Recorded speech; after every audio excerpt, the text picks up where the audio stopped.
As you've been hearing all week, our theme for Rise Series 2021 is Rise Today for Tomorrow. When planning started on this event, we were almost a year into the pandemic. People were tired, emotionally drained, ready for the end, and here we are today. But there will be an end. We don't know what the future holds, but today's keynote speaker is here to help us build out a toolkit to adapt. Leah Zaidi is the founder of Multiverse Design, a foresight consultancy based in Toronto. She is an award-winning futurist who uses strategic foresight systems thinking and storytelling to design for complex problems. She helps organizations imagine and create their futures. Leah is an associate editor of the World Futures Review and an international advisor to Citra Fund, Finland's endowment for the future. Leah, we are so very much looking forward to learning from you. The floor is yours. Awesome, thank you. I'm very excited to be here, and I'm excited to share some insights on how all of you can think like a futurist as well. Off the bat, what is a futurist? It's someone who strategically thinks about the future. But before we get into what foresight is, I want to talk to you about something that I think is really important, and that is Marvel versus DC. So I imagine a lot of you have some opinions on which one is better, but I'm here to sort of definitively, give you an answer, I think, at least from a futurist perspective, and that is that I think Marvel wins. And here's why. So Marvel got a lot of things right from the perspective of how we think about the future. So what did they do? They had a 10-year vision that began with Iron Man. They looked out into the future and they thought about, what does this franchise look like in 10 years? And the answer was to get to the Avengers. So how do we take that methodical step towards a bigger vision and a bigger picture? And they had a clear plan to achieve that. They had step-by-step processes in place, right? A series of films that they were going to release. And they thought about, the sequencing of that. And they thought about the storylines and how the storylines connect to each other. And they really paid attention to external changes that were happening in the environment around them as they did, right? So they looked at what audiences were responding to. They looked at changing demographics and what that meant for the future. And that's why we get a phase 4 that's coming up that has so much more diversity in it. And they were also able to adapt in a lot of other ways. So for instance, when Justice League and Batman versus Superman got the green light, they responded with Civil War. So they were paying attention to the competition too. And really, when you look at what they've done, this is a very unique accomplishment in film history. There's nothing quite like the MCU. They've got a competitive advantage that nobody has been able to replicate effectively. It's impossible to miss one of these movies. You fall behind in terms of the storyline. You're out of the loop and you're not part of the cultural conversation. So they've done some really smart things to make them the top of what they do and to succeed strategically. And that's something that we can borrow from because that is really good futurist thinking. What I do is something called strategic foresight. And strategic foresight is a discipline under future studies, which is a broad umbrella that looks at futures in all sorts of different perspectives, including foresight, including science fiction, forecasting, and many other things. But foresight explores multiple alternative futures to better understand how we can take action in the present. We never think of the future as a destination. We never say it's one place that we're going to arrive at. We think of it as a spectrum of possibilities. And we love this particular framework. This is the futurist cone. If you ever talk to a futurist, this is coming up at some point. Essentially, what it says is as time goes by, the possibilities in the future expand, and there's many possible futures. And some of those futures are a little bit more plausible than others, they're more realistic. And some of those futures are a bit more preferable than others. They're more desirable to us. And we might have different ideas about what this is. The evidence might point in different directions. But essentially, there's a lot that can happen in the future. And this is where the multiple idea really comes from. And it's fundamentally different than forecasting. While foresight expands in the future and thinks about possibilities and then looks backwards to say, well, if the possibilities in the future are this vast and the future might go in direction A versus direction B, what does that mean for the present?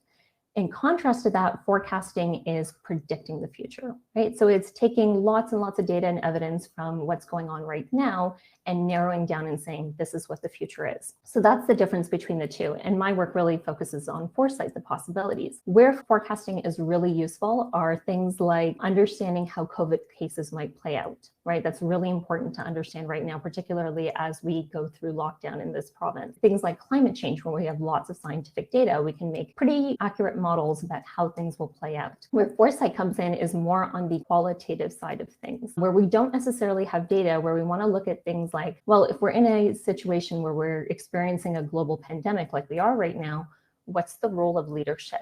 How does society respond? What are some of the tensions that we're going to see come up? What are some of the unexpected things that might play out? And so we need a little bit of both. We need some forecasting and some foresight, but today we're going to focus on foresight. So why do we do this work? Well, change is inevitable. We've seen how drastically the world can change in a very short period of time, just over the past year. If you went back to 2019 and asked yourself if this is the situation that you'd be in, a lot of people would say, no, I wouldn't expect this. So the future can be uncertain. It can change on us quite quickly. It can bring things that are disruptive into our lives that we don't necessarily understand. And it's important to do this work because this is not the last challenge we're going to face. There's other challenges that are on the horizon that we need to address effectively, including things like climate change. And then some of the more positive reasons why we do this, not just to mitigate risk, to mitigate disaster that could be ahead, but we also want to break out of our current thinking. We want to think beyond what we already know to what is possible. And sometimes that can lead to transformative innovation. Ideas that are not from the present day that we pull from the future and bring into the present day. And this is one of the things that science fiction does really well, right? We read pieces of science fiction that are much more imaginative, that describe different futures, and a lot of the times that inspires people to go and do certain research, to create certain technologies, to start new businesses. And so that sort of ability to look at the future can really influence the present. And that's really what the work comes down to. I'm going to give you a breakdown of what the work is and walk you through it quickly, and then we'll talk about how it applies to you. The very first thing that we do as futurists is that we look at signals of change. So what is it that's emerging on the horizon that isn't necessarily a trend or a pattern that could change the direction of reality? We're looking at things like this one story, or this one person, this one business, this one city is doing something really interesting that isn't necessarily being done anywhere else, but that indicates that a different sort of future is emerging than the one that we're experiencing right now. And then from there, we go to scenarios and we go to strategies, and we'll talk about those in turn as well. If we're drawing out the implications of signals, we're looking at if this one particular thing happens, then what does that mean? A signal from, let's say, 2019 would have been Wuhan shutting down. The fact that a city went into lockdown was a signal and an indicator that things were about to change for the rest of the world.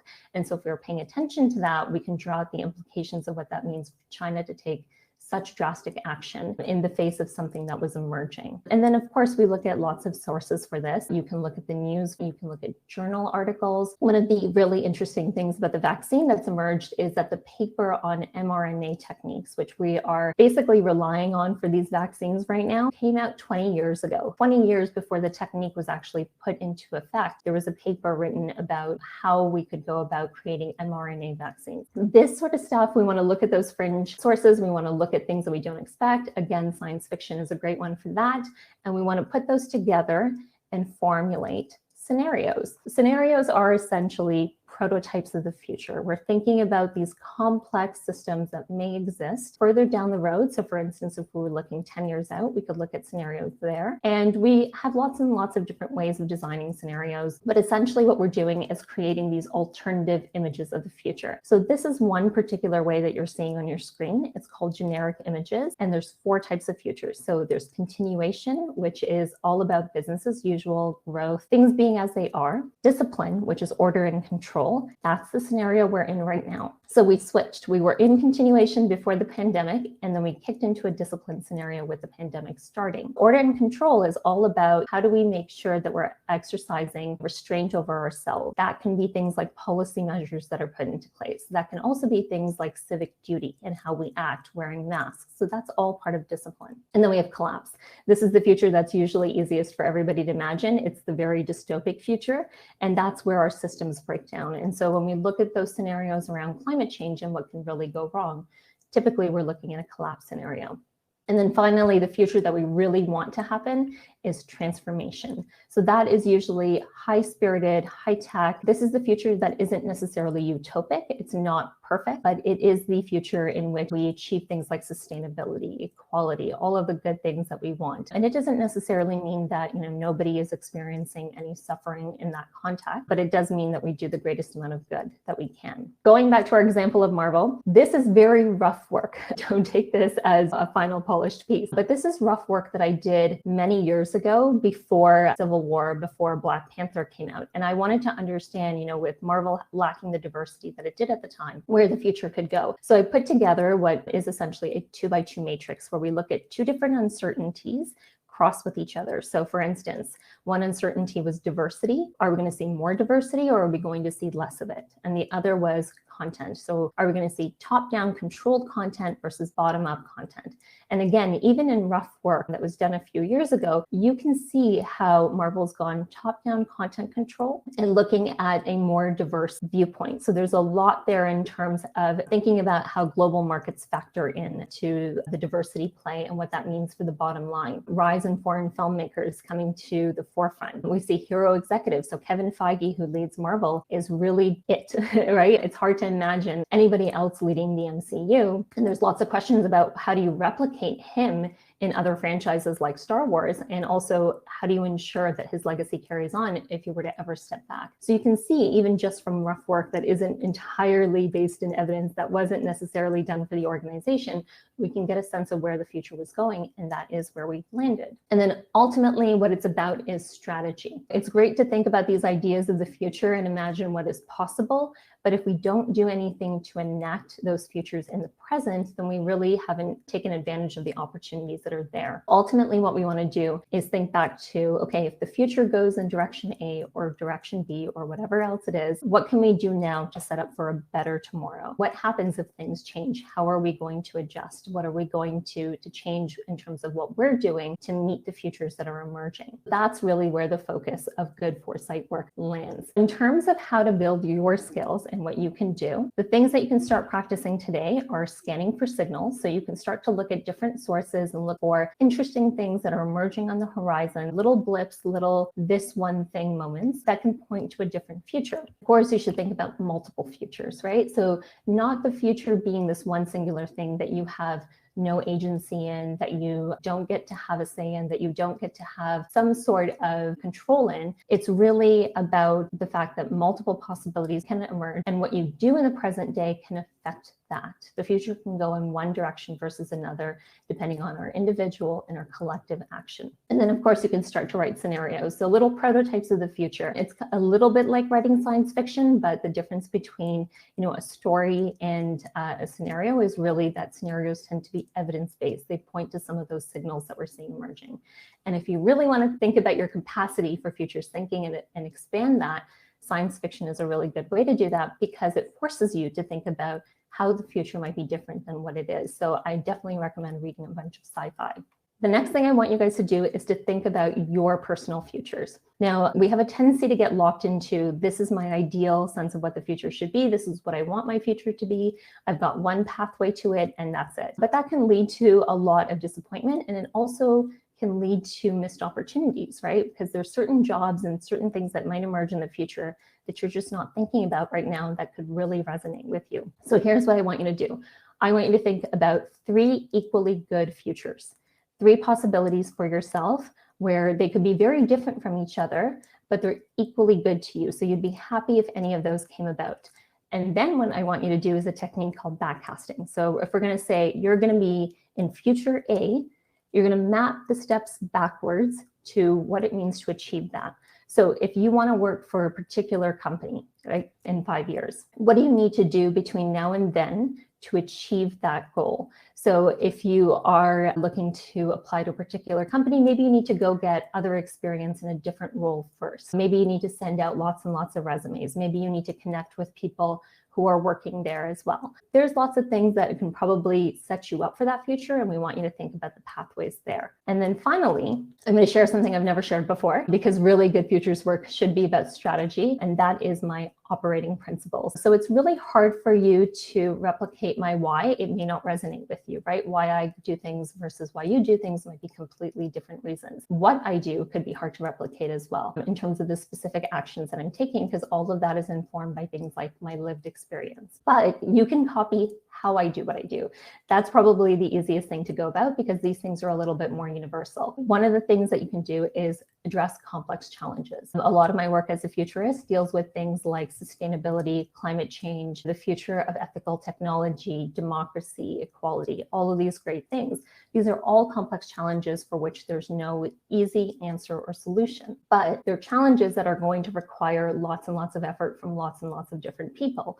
And so if you're addressing complex challenges, then that's something that you can go about doing that helps secure a little bit of a place in the future, because there's a need for it. The other thing I do is I seek to add value. So I find that I'm valuable to others and others value me when I'm providing value. So when it comes to things like the work that I'm doing, what sort of work that I can do that would be of value to others, can I clearly answer who is this of value to? That comes down to things like social media posts, even when I'm sharing material out. Develop a genuine expertise. Genuine expertise takes a long time and a lot of learning to really hone in. But there's things that you guys are passionate about.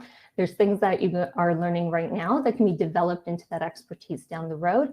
And so I think it's really important to invest in your learning as much as possible. Education is one of those ways. And of course, education is a lifelong journey that continues after school ends as well. And so I invest a lot of time into my own learning. And sometimes that means going back and brushing up on fundamentals. And then sometimes that means acquiring new skill sets as well. And then finally, seek out constructive feedback. I think this is probably the principle that distinguishes my work from the work of others the most, I would say. And the reason for that being is because every time I put together work, I always have other people who have a different expertise than mine, who have the same expertise as mine, really pick it apart and give me good feedback on it. And so that helps raise the quality of the work. It helps catch things in between that I might have missed. And it helps me develop my skill set as well. I improve as a result of hearing from people, what it is that I got right or what it is that I got wrong. And what I ultimately want you to take away from this is that the future is a story. So when futurists create scenarios and we look at signals and we put these ideas about what the future could be together, we're effectively just constructing ideas of the future, because the future doesn't exist. It's the present that exists. And if the future is a set of possibilities, then we can shift those possibilities from one to the other. You absolutely have agency in the future, and you can change the course of the future based on the actions that you're doing right now. And that can be your individual actions, but then those individual actions can add up very quickly when we're talking about collective action. If you just look at what's happened over the past year, think about how powerful it is and what happens to the world when we all collectively stay at home. Lockdown had a significant impact on the world, from air pollution to equality, to income inequality, to the way certain businesses behave, how our economy has played out, civil unrest and the fight for justice. All of these things changed because of certain actions that we took. And so we can continue to do that. We can continue to shape the future in one direction or another based on the story that we tell. And the great thing about stories is that stories can be rewritten. Stories can be retold. We can take a story that we think is dominant and is going to be it, and then pick it apart and then rewrite something completely different. You have the opportunity now to rewrite a different story for yourself. Whatever you do, just make sure it's a good one. That's all.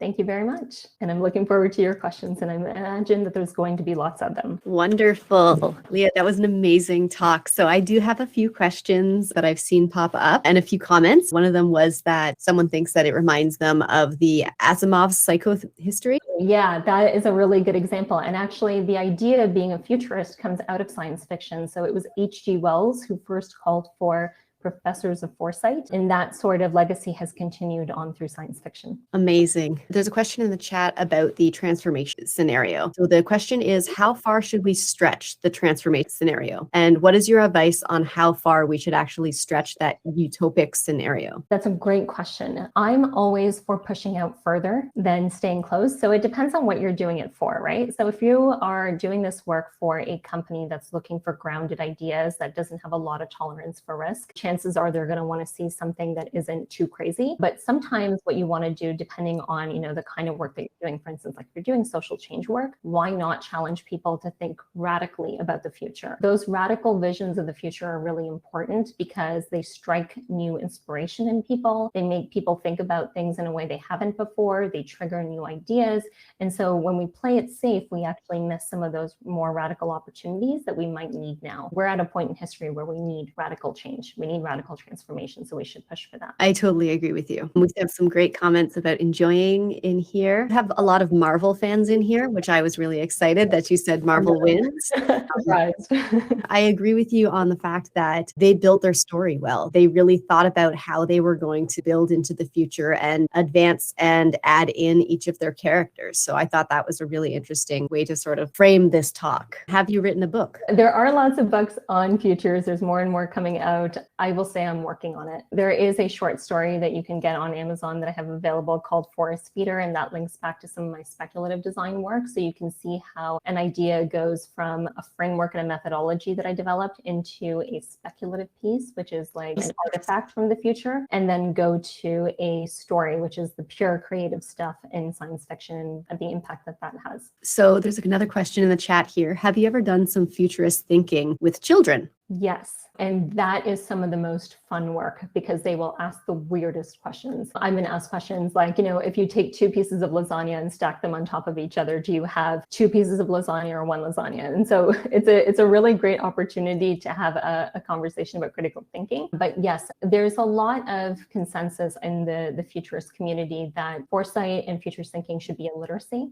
that should be taught in primary schools. So there are efforts that are being put together, for instance, by organizations like Teach the Future to talk to students, as well as Stanford D School. So Stanford D School has a K-12 program in which they work with teachers to disseminate design and futures knowledge. So there's definitely resources out there that you can tap into for this. Amazing. We have a question from Nicole Norris here. How does story-based strategy differ from traditional forms of strategic planning? That's a great question, Nicole. Story-based strategy is a little bit different because stories, when you think about, for instance, science fiction is a very high fidelity prototype of the future, right? It's got a lot of granularity to it, a lot of detail to it that scenarios in planning work tend to miss. So it's the difference between reading a 300-page book and reading 1 page of a scenario, right? Other thing that story-based work does is that it really considers the role of the stakeholder. So it thinks about the impact of the system on the individual and then the way that the individual impacts the system as well. So that interaction doesn't tend to occur in a lot of scenario planning because scenarios tend to focus only on the abstract ecosystem that people are operating within. So the organization or the broader world without really considering what it means for a specific individual. Do you have any ideas about futurist workshops for the classroom in a college setting? Absolutely. There's a lot of way to inject fun into this. So one of the things that I like to do is use popular works of science fiction like the Avengers in movies to talk about how you can address complex challenges. So I ran a session at UNESCO in 2019 using that moment, the snap. I'm sorry if I spoiled this for anybody, but it's been out for a while. You should have watched it. The moment that Thanos has a snap and 50% of the world's population disappears seems like it's completely preposterous and not within the realm of reality. But when you start to look at climate change and you look at some of those scenarios around 4-degree, 5-degree increases, that's what we're facing. We're facing a bit of a snap that isn't actually as clean as the snap. So you can use that construct to have a conversation about things like climate change. And when I ran that session, one of the things that came out of it is, and I wish I had this on recording, the group realized that if you really want to talk about climate change, you need to talk about pandemics and plagues because there's a lot of similarities between them. And so we were having that conversation about pandemics and plagues just before this emerged in Wuhan. So you can see how even from something that's so speculative and out there, you can get to something that's real and tangible and applicable. Absolutely. From a caloric perspective, that only counts as 1 piece of lasagna, apparently, is what I'm being told. That's a completely different perspective because my answer that I gave was if there's no filling in between, you just have 2 pieces of pasta sitting against each other and not one complete stack because the layers would be there and between the 2 pieces. But you can see how even that that one question is so complicated. We're talking about things like, forget lasagna, when we're talking about things like democracy and climate change, of course it gets really challenging. There's lots of things to consider there and lots of methods we have to throw at these problems. So Jamie Doran has messaged, I love the term future history. What does that term mean to you? It's a very interesting turn of phrase. It makes me immediately think of the book, The Good Ancestor by Roman Kusnarek. It's this idea of how do we make sure that we are leaving the world in such a way that future generations think of us as good ancestors, right? So how will history or the future history judge us? How will future generations judge us for the actions today? And can we do something today where we're setting up the world for a better thing than we are right now? Absolutely. Have you considered providing any workshops in schools? I think we sort of talked about the workshops that you have had done before. Have you thought of maybe building out an actual workshop that you can have other people provide for you? Yes, that's always a challenge. So we've thought about that. There are some resources available from different organizations, again, that have thought about this. So I would go back and look at some of the Stanford D School material, Teach the Future. One of the fun ways to do this work is through games. At some point, I will be developing a game. It's kind of in limbo at the moment behind other projects, but I'm hoping to get something out as well. Awesome. Can you speak more about experiential futures? Experiential futures is this idea of creating artifacts or situations, so stuff and situations from the future. And it was coined by Stuart Candy. And so if you want to look up Stuart, he's got lots of resources available. He'll dissect the work. He's got a blog where he's got tons of posts about it. But essentially what we're doing is we're bringing an aspect of the future into the present and allowing people to interact with it. And what that does is that it kind of removes some of the abstraction because the future is happening to you right then and there. And it allows you to, an emotional, very palatable way interact with what the possibility could be. One of the examples that you can look at is Superflux's Air from the Future, where this was a really great project that had real world impact. People were able to go in and breathe in toxic air from the future, what it would actually be like from 2050. Wow. And that really triggered people and really made them think about things and led to a $1 billion investment as part of the project that they were doing. It was really, really great. Wonderful. You've mentioned before that there are many people who call themselves futurists, but not all futurists are equal. Can you give us some ways to distinguish between what you do and what others out there do? The field is in a funny place right now, and I'm going to date myself, and everyone is going to know how old I am when I say this because many of you are way too young to remember this. But about 10 to 12 years ago, when social media was just emerging, everybody was calling themselves a social media ninja. Everybody thought that they had an expertise in this. And then it took a while for people to realize this is an actual skill set. It means something different when you do this for organizations versus when you just do it for yourself. We're kind of in that phase right now of lots of people are jumping on the futurist bandwagon because it's popular and it's trendy, whereas there's a smaller subset of those people that are strategic foresight practitioners. So what you want to look for are things like comprehension in the thinking. So if somebody is just talking about certain technology, like the future is going to be AI or it's going to be quantum computing, and I'm going to look at one scenario that talks about AI and another scenario that talks about quantum computing, those are just two flavors of technology. It's not the future, right? The future is comprised of many more things like the political realities, the social realities, the environmental realities. That's all going to factor in. The other thing that I would look for is some of those key language points. So do they talk about trends or do they talk about signals? Trends is something that's existed for a long time in lots of fields. So marketers talk about trends. Foresight practitioners will talk about signals, right? The weird little thing that's emerging. And look for somebody who's talking about the future as a multiple, not this is going to happen, but here's one of the possibilities that could happen. I'll add in like a little bit of a bonus. The really cream of the crop people in this field have demonstrated work on pandemics before 2020, before 2019, because they were anticipating these scenarios long before, and there was data and evidence that pointed to it. They can't pinpoint when. That's really hard to do, to say that global disruption is going to happen in this year. They can figure out the possibilities based on things like, well, we know that climate change is going to exacerbate disease and healthcare problems, and is going to make the likelihood of global pandemics go up. So what might that scenario look like? And a lot of the really good, really credible futurists have that work in the bag. As a follow-up to that, would we consider Bill Gates a futurist? Yeah, we would. And this is where some of the challenges come in, right? Because he's not a foresight practitioner, but he's somebody who has a real finger on the pulse in terms of where things are going and how to adjust to it. I would say the same thing about Kevin Feige. Kevin Feige, he has this almost innate ability to understand where people are going to go in the future and how to get there before they do. And this is where the distinction between a futurist and a foresight practitioner comes in. There are a lot more people that are futurists. Science fiction authors are futurists. Strategic foresight practitioners have certain methodology that they use. How does one invest like a futurist? Oh, dear Lord. I'm not the best in investments, and I should be, but a really great example of investing as a future. I will add a disclaimer. I'm not saying you should go out and buy these stocks and shares. If you look at what is being done by ARK, the investment fund, they're looking at things that are pointing to where the world is going. The world is going towards sustainability. More and more sustainability, all of those trends, all of those signals associated with sustainability have accelerated over this time. The costs of things like renewables have come down.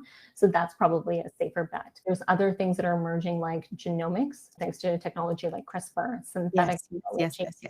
Space exploration is a big thing. And so you're looking at what is it that's important to the future and to really, at this point, our survival. And that's probably where a lot of investments might go. Again, disclaimer, don't take money advice. Absolutely. Disclaimer made. From your experience, how do businesses actually use this? So the entire practice of strategic foresight actually is born out of corporate work. The original scenarios, the concept of putting together scenarios came out of the Global Business Network, which did work with Royal Dutch Shell. It's one of the reasons why oil companies knew about climate change long before all of us and continue to do what they do despite the reality of the situation. Companies have been using this particular approach for a really long time. Thanks to what's happened with COVID, that's accelerated, right? So a lot more companies are looking to understand the future. A lot more companies are looking to understand how the world could be disrupted and the impact for them. What you're probably going to see going forward is much more mainstream work and much more adoption around it. All right, we got one from Sarah. I loved your article you wrote on job ads for the future. Can you share this with our audience as there are entrepreneurs on the call? Absolutely. Essentially, what I did is I put together this concept of job ads in terms of where the future could go. And part of the reason for doing that was because I was looking at reports in the future of work, and I found that almost all of them were talking about AI and automation, and not a single one addressed climate change, as if the future of work was going to happen on some other planet, not in the reality that we're all facing. As a result of that, I ended up putting together a framework called a minimum specification for future proofing, which was 3 criteria.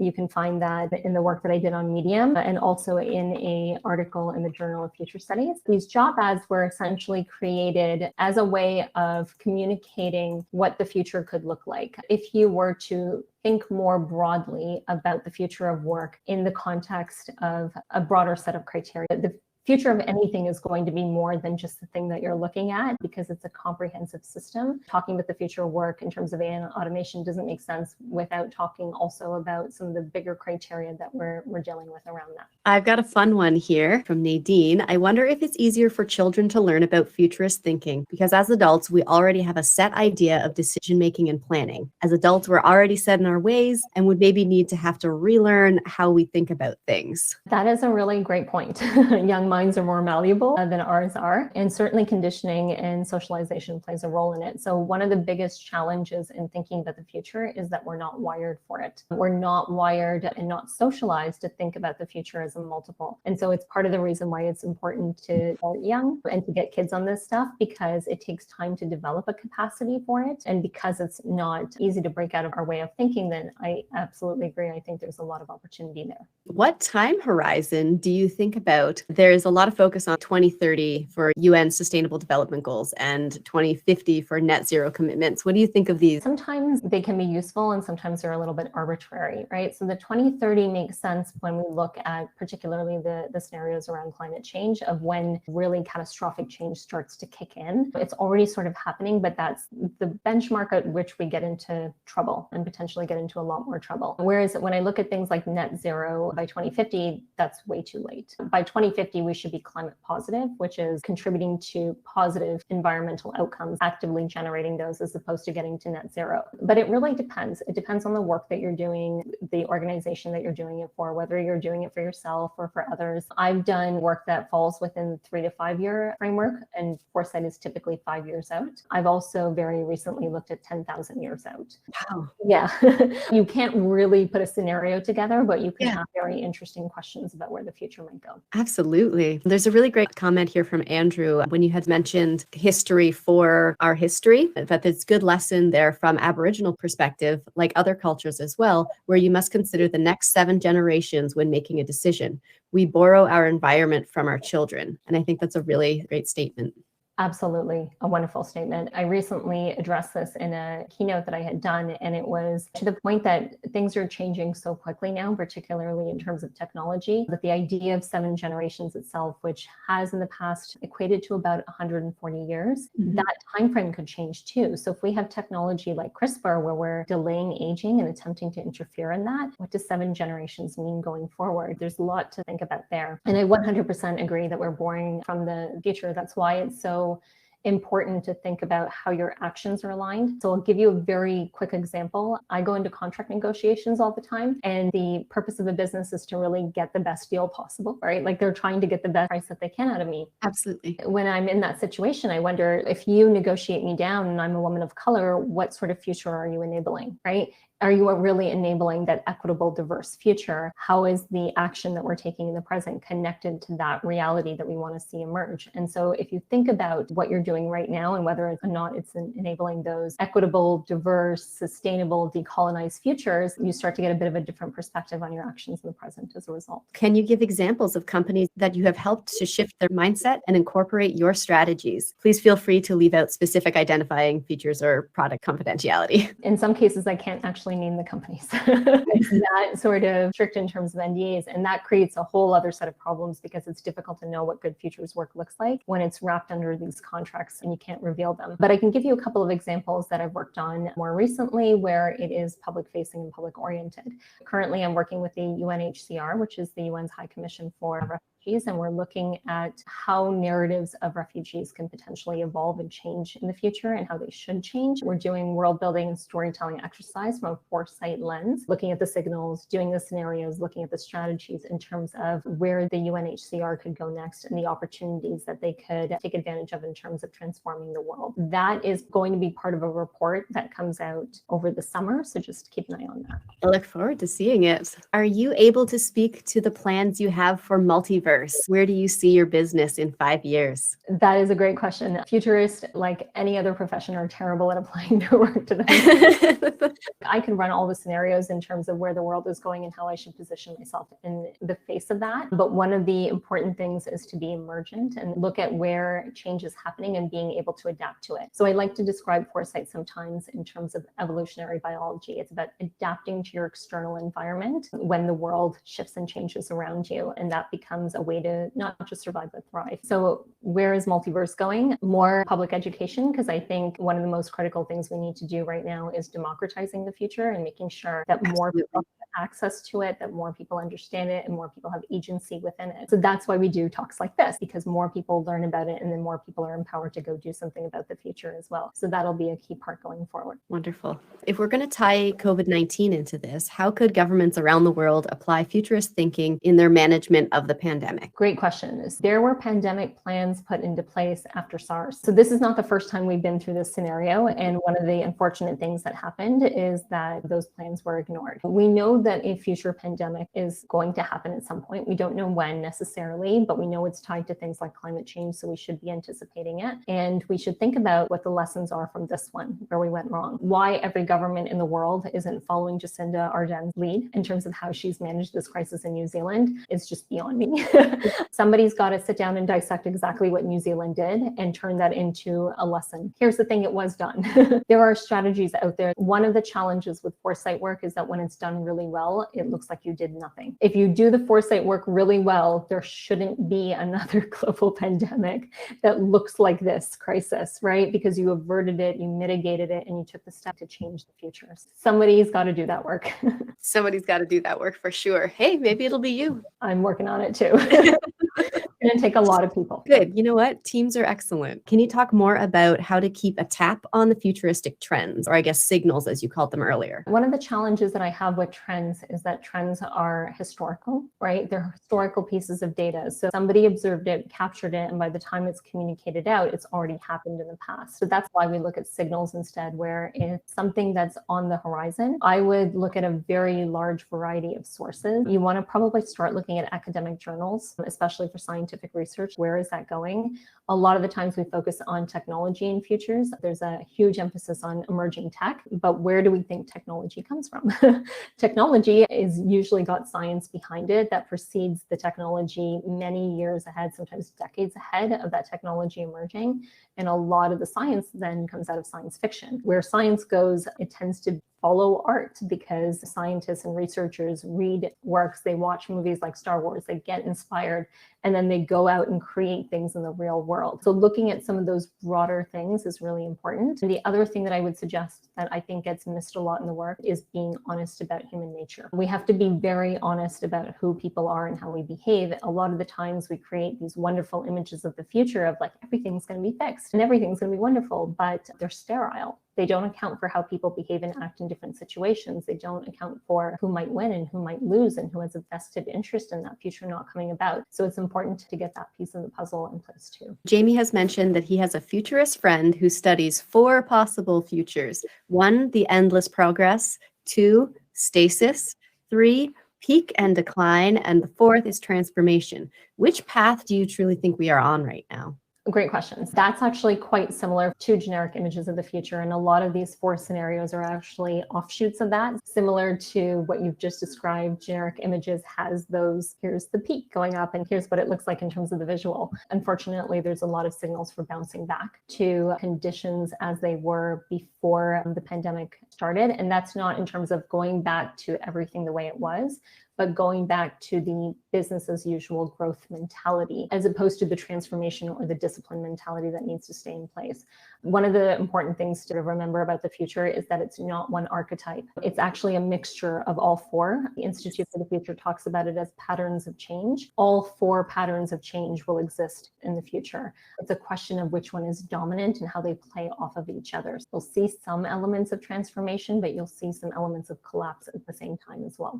You did mention Star Wars, so Star Wars or Star Trek? Both are good for very different reasons. Me too. Okay. Very different reasons. Star Trek is masterful in terms of understanding international politics and policy and diplomacy. One of the visions of the future that we're actually missing is the pathway to that future in Star Trek. They've solved a lot of things. They've solved poverty, they've solved disease. How did they do that? We need a story that shows how that came about. Star Wars has been fundamental in terms of storytelling and the impact that it's had on scientists and researchers. So many people have gone into science because of Star Wars and the way it inspired them as a kid. And not just into science, into other fields as well. We don't realize that there's a relationship between science fiction and fashion and science fiction and policy, but there certainly are those links there. Looking at your crystal ball, what do you think the future of work is going to look like post-pandemic? This is again where we start to look at possibilities. It's hard to predict where certain things will go. I think it's going to be a bit more challenging to look at 5 to 10 years from now. But if we're looking at the immediate future in terms of what's going to play out, we're going to see probably more remote work being normalized, even as offices start to open up. We'll see some tension and resistance to that. There's going to be employers who insist everybody comes back to work, whether or not it makes sense to. And there's going to be other employers who say, no, this is the norm going forward because we've benefited too much from this particular structure. And then we're going to potentially see a little bit more elements of discipline come into play as well. Things like vaccination records are going to be important. There might be certain employers that demand a vaccination record before you're allowed to come back into the office. And it could be potential condition of employment as well. Yes. So we need to think about that. And then the other big thing is going to be the role that mental health plays. We are just getting through the physical crisis of this now. The mental health crisis that is impending is going to be the next big daunting task that we have to deal with as we start to come out of lockdown. And that's going to affect almost every industry everywhere because, this is taking a toll on all of us. We have to be in a condition where we're thinking about safety, but it is taking a toll and we need to address that in a way that shows care and compassion for people, including and especially our essential workers and healthcare healthcare workers. Oh, absolutely. Yes. The drain on them has been very, very rough. I want to thank you so much for being here today. You were an inspiration. Thank you to our sponsors for the session, which is Georgian College Student Association. Thank you for having me. It's a pleasure.